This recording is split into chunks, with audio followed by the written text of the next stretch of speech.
If you haven't been through the estate planning process before, it's normal to feel uncertain about what to expect. How much is it on you? How much is it on your attorney during the process? Well, we're going to break it all down and explain to you in this video what you should expect during the estate planning process, what you need to know, and how to be best prepared.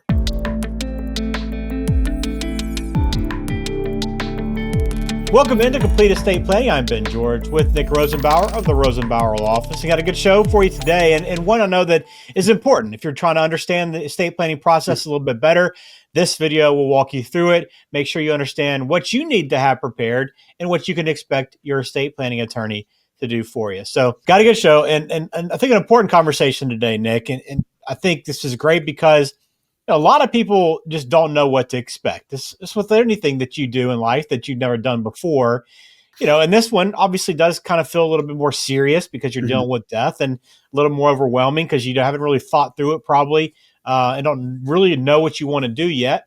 And you just don't know what you need to have prepared going into it. So I think it's an important topic to discuss today, is to make sure people understand, hey, what is your role and what should you expect from your attorney? Exactly. And let's first kind of back up a little bit and just address the elephant in the room. For this type of law, what I do, most of my clients, most of the families we sit down with, I am the first and maybe only lawyer they'll ever deal with in their life. Okay, so that's scary. That's unknown. Okay, if you've never hired a lawyer before, and you're coming into a lawyer's office, what do you know about lawyers? Only what you've seen on, Law and Order, The Good Wife, Perry Mason, Suits, whatever your legal drama TV show of choice is. And, I'll be honest, you can get some of that depending on where you go. The farm town that has one lawyer, who wears jeans, cowboy boots, and, a flannel shirt, you're going to get a different vibe than the downtown high rise where you're paying $30 to park and, you're going up to the 78th floor and, in the suburbs. And we're in the suburbs of, northern Cincinnati, South Dayton. And, look, we are attorneys, we are professionals. I'm not a big fan of the lawyers who walk around in like khakis or jeans and a hoodie. By the way, of course, I'm not wearing a suit today. I don't have any client meetings today, and I just got back in town, and I'm kind of behind on my dry cleaning. But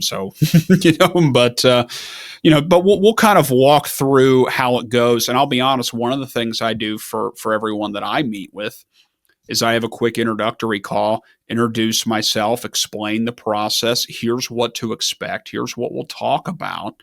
And then here's the decisions that we'll have to make. I spend a lot of time making sure people understand what to expect, because I think not being caught off guard and kind of pulling back the curtain, if you will, goes a long way towards making people comfortable. Because look, Ben, you go to the doctor, you know what to expect. You're going to get weighed. They're going to do the blood pressure. They may do a blood draw. They'll make you say, with the popsicle stick, and then you'll sit in the lobby for another 37 minutes before the doctor comes in. And then the doctor comes in, talks for 5 minutes, and then you're out the door, right? We know what to expect. So again, that's kind of a base level here, but today's episode, we're going to talk more substantive. I think we'll talk about more of what you need to do, as a client looking to have an attorney help with your estate plan, versus what you don't need to worry about and you don't need to put pressure on yourself, because this is what a good attorney should be doing, and this is where they should be helping out. Because I've had some people come in, haven't thought about anything, and have no idea, what they want, which is okay, but understand we have a longer road to go down. And I've had other people who say, I've been doing research and looking online and studying everything I can about this, and I feel like they put the pressure on themselves to come up with their own legal advice and recommendations. And I say, look, part of this is my job. It would be like, if they went and bought an x-ray machine, before going to the doctor and like did their own x-ray because they were afraid that the doctor wouldn't do an x-ray. And of course that sounds silly. That's what the doctor should be doing. So we'll walk through that, at least understanding, what my role is when I'm sitting down with the family, and also understanding what you should do to be prepared so that we can, that the attorney can be the most helpful and you can get the most out of this. And I think clarity, is going to help a lot. And also, Ben, one other thing to keep in mind, I have a lot of people who call me, from all over the country. They're listeners, they're asking for help. And I appreciate that. And they say, hey, if you can't do a Montana estate plan for me, how do I know if I have a good attorney or not? So this could also be used as a screener, I think, Ben, where you can look for red flags or green flags on, hey, this is what an attorney who's doing things right should be doing. Or, this is something that if an attorney's not doing this could be a problem. So I think this will be useful in a couple different ways. Okay. Very good. Then Nick, help us start then by understanding the attorney's role, what you're going to do during this process. Well, there's two things. There's two main jobs, I would say, and I'll go into more details. But in the beginning, an attorney should act like a good, curious doctor would when first sitting down. If you sit down with the doctor's going to examine everything, do all the tests, ask you what's hurting, what's going on, how long has this been going on, what have you done, what have you tried, does it hurt when I do this, does it hurt when I do this, look at the x-rays, the MRIs, everything. So that's step one. So the attorney's job is to understand the situation, okay, not just fill out blank templates, if you will. It's not like a paint by numbers sort of thing. So in the beginning, should be all about conversation, asking questions, and getting a background. So a good attorney is going to ask, tell me about the family. Are you married, single, first marriage, second marriage? Do you have kids, stepchildren, grandchildren, other people who rely on you? All of the information that I don't know because I haven't been at the dinner table with you for the last 40 years. Also, what do you own? Okay, if I'm getting rid of a house, that's different than getting rid of a bank account. If you own a business, retirement accounts, insurance. So tell me about the family. Tell me about the situation. Tell me about what you own. What are your goals? Who are you trying to leave money to? And then any concerns about that, who relies on you, who you're trying to help, who you don't want to help. Is there any, values you want to pass on? Like I'll give you an example. My kids are young. And one of the things I don't want to do is them to get a lot of money dropped in their lap when they're 18 to where they don't need to go to school or they don't need to get a job and make their own way. I don't want them to, be trust fund kids, right? One of the best things that happened to me is I had to figure life out on my own at some point. And, I want to make sure that they don't get money too soon, while also making sure that my kids don't starve. A couple other items here to keep in mind is there anything we need to watch out for? And again, you have to provide this information, of course, but the attorney should be asking, are there any family conflicts?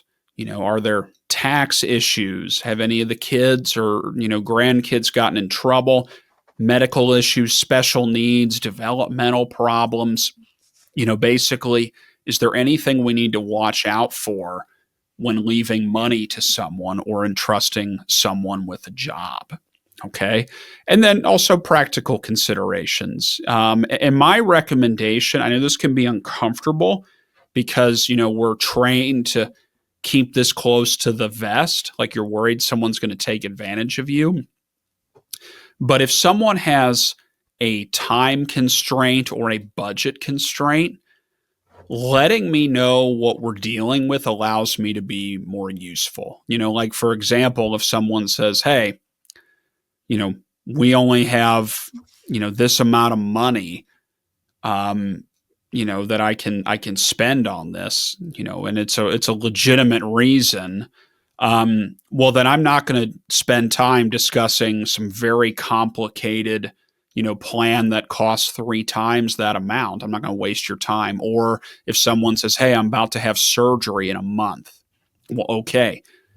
We only need to talk about, plans that can get done within a month, not something that'll take, 90 days or longer to implement. So if there's something we're up against, let us know, because otherwise we're just wasting time on options that won't work for you. Um, and then, I would say the other the other piece of this um, is, once the attorney has kind of the full picture, if you will, kind of the whole MRI of your situation, what we need to do, what we need to watch out for, then, it's the attorney's job to go over options. Okay, not necessarily barking orders, but the attorney should be walking through, this can be accomplished, this can't be accomplished, or if we wanted to do it this way, here's what your options are. Um, is there a situation where we can do this in a simpler way? Is there a shortcut that will work? Or is this something where, because of this one thing, it's going to throw a monkey wrench in things and we need something more complex? What type of plan, what type of documents? Do we need a will-based plan, trust-based plan? What type of will, what type of trust?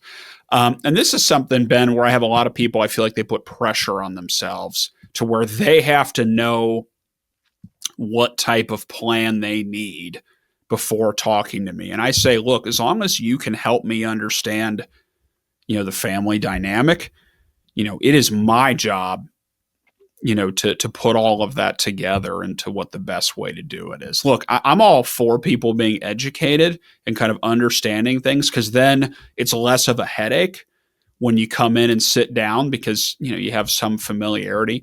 But don't put the pressure on yourself that you need to have all of the legal advice.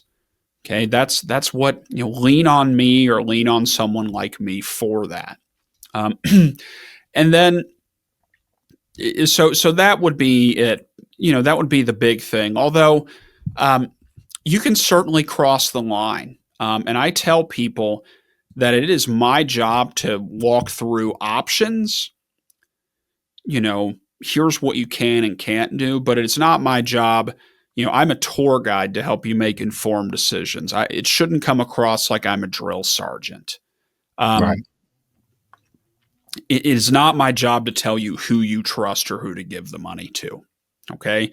If you tell me who we trust and who we're trying to leave money to, I can walk you through those options. But if the attorney's telling you what to do and, who to leave money to and things like that, that's a red flag. Um, they shouldn't be leaving it all on you, and providing no help. But again, it's not my job to tell you who the best power of attorney is. I do explain each of the roles. I'll say, hey, here's what an executor or a trustee or a power of attorney does. Here are the jobs that they have. And hopefully, for me explaining the job description, then I rely on the family to say, well, here's the best person that I know to give that job to. Okay, do you understand the distinction? Looking at, a couple different options. I've had people say, well, what do most people do? Well, my caveat on that is, if everyone else does it, but it's a bad idea for you, who cares? Yeah. But I still say, here's a lot of options and a lot of ways we can do this to solve the problem that you have. You need to make the final choice, but I'm walking through what the different options there are. And also, I should be able to paint a picture for you, how that plays out in real life. So you can close your eyes and say, that which one of these sounds like how I want it to go or what I had pictured in my head. Okay, so my goal, is to guide and educate. I want to help you make an informed decision on how your money and how you and how your family are taken care of. Okay, so my job is to help coach you through that. I'm not leaving you on an island, but also it's not a situation. I tell people nothing against them, but if you ever have someone do your taxes like H&R Block, you're not involved in anything. You just say, here's all my paperwork. And 2 weeks later, they plug in the numbers and here's what you Yeah. signed. Here's how much you owe. But you have Yeah. no idea what's going on. That's not the scenario. My real job is to coach you enough to make informed decisions on how you're taken care of, how your money's taken care of, and how your family's taken care of. Yeah, I mean, we know that education is important, right? That's the reason why we do these videos, is to help you understand all different aspects and some of the decision making, some of the processes that you go through with clients to help them determine what's best and help you better understand your options. So we kind of give you a little taste of that here on the channel, but also, as you get in and sit down with Nick, that's what a good estate planning attorney will do, kind of help guide you through it. Now, on the other side, there is some responsibility that falls on you as the Yes. client, as the person going in there into the meeting, Nick. So what do I need to be responsible for in these conversations? Exactly. It is not a drive through. It is not a paint by numbers. We are working as a team. So you will have some homework. The majority of it is mental. And again, this is not something where I need you to go to the law school library. Okay. But I do like to be upfront with people before I take them on as clients and tell them, here's what you have to do. So the biggest thing is you have to explain the situation, openly and completely. The truth, the whole truth, but nothing but the truth, so they say. And again, I don't do criminal law, but I haven't been at the dinner table. If we are worried about your daughter or your son or your son-in-law, you have to be forthcoming with that. I cannot solve problems I don't know. I don't know about. So you'll have to talk to the attorney about your family, your assets, any concerns, what we need to worry about, what we're trying to accomplish. And again, I understand some of these are uncomfortable conversations, Ben. Let's just call it what it is. But think of it like going to the doctor. If I don't tell the doctor my foot hurts, he's never going to even take a look at, my foot to fix it. Okay. So, so understanding that information is really helpful. Who you trust, who we can count on, whether it's family or not, it doesn't matter. Part of this will be assigning jobs to people, responsibilities to people. I need to know who we can count on to give jobs to, if necessary. And, we need to know specific information about the inheritance, who we're leaving money to, what those people are like, and what we need to watch out for. Is this a situation where I can write checks to all these adults? Are they young?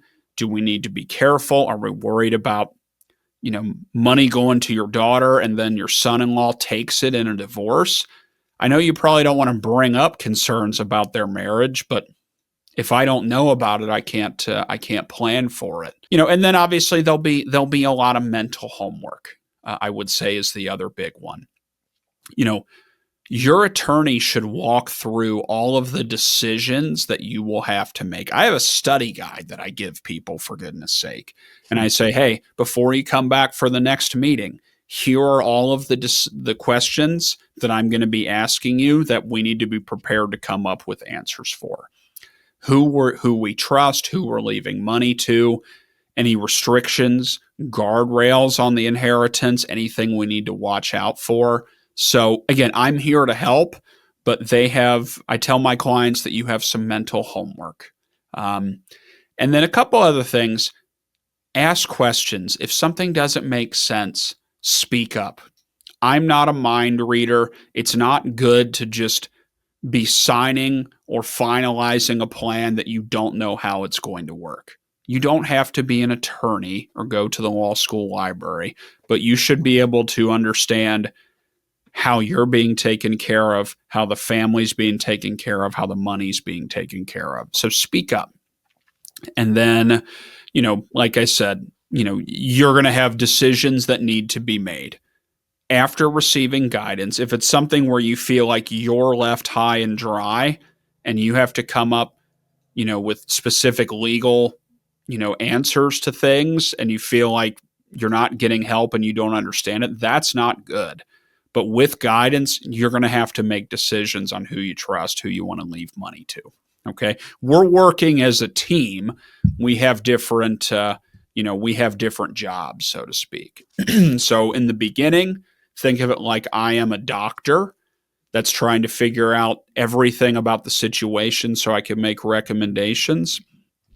And then at the end, think of it like I'm a very good contractor.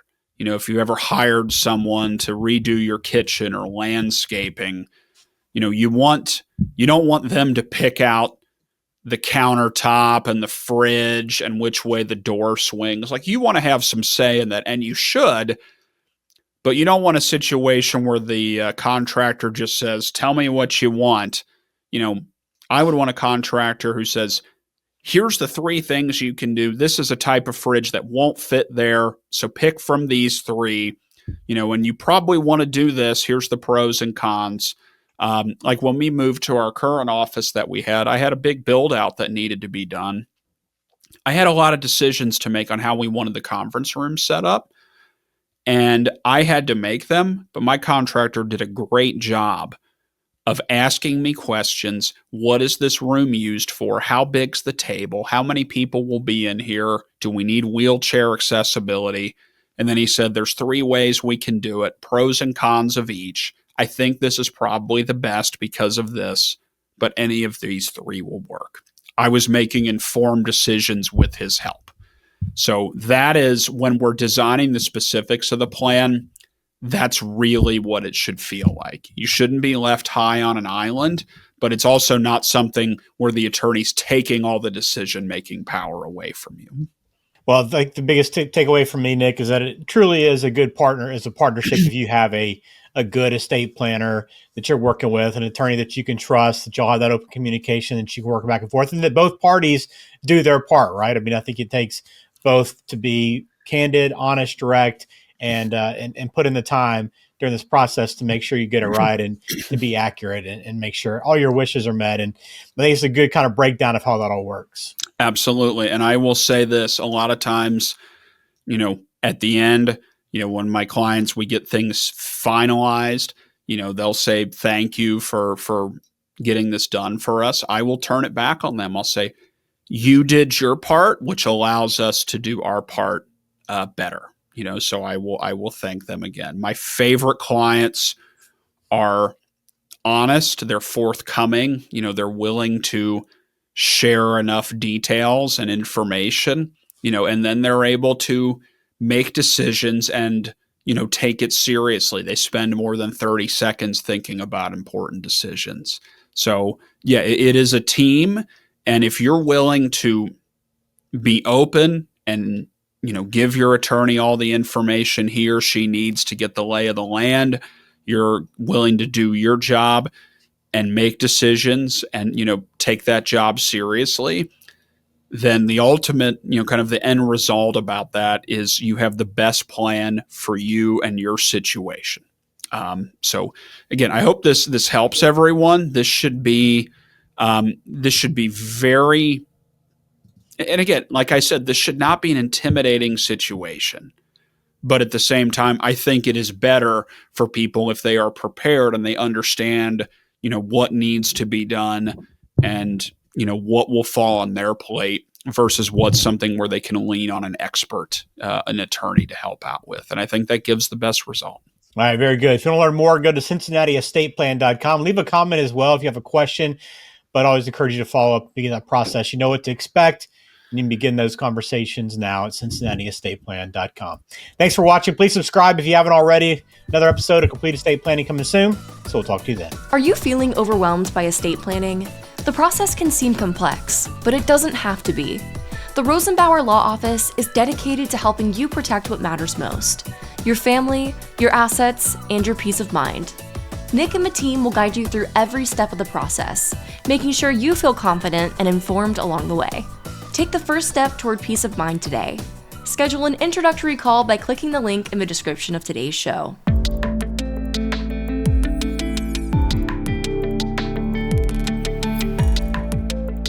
This show is for informational purposes only and does not provide any legal advice. Information on this show may not constitute the most up-to-date legal information. Please do not act or refrain from acting based solely on anything you hear on this show. This show does not form any attorney-client relationship with the Rosenbauer Law Office, LLC. Please seek the counsel of a qualified attorney before addressing your own estate planning needs.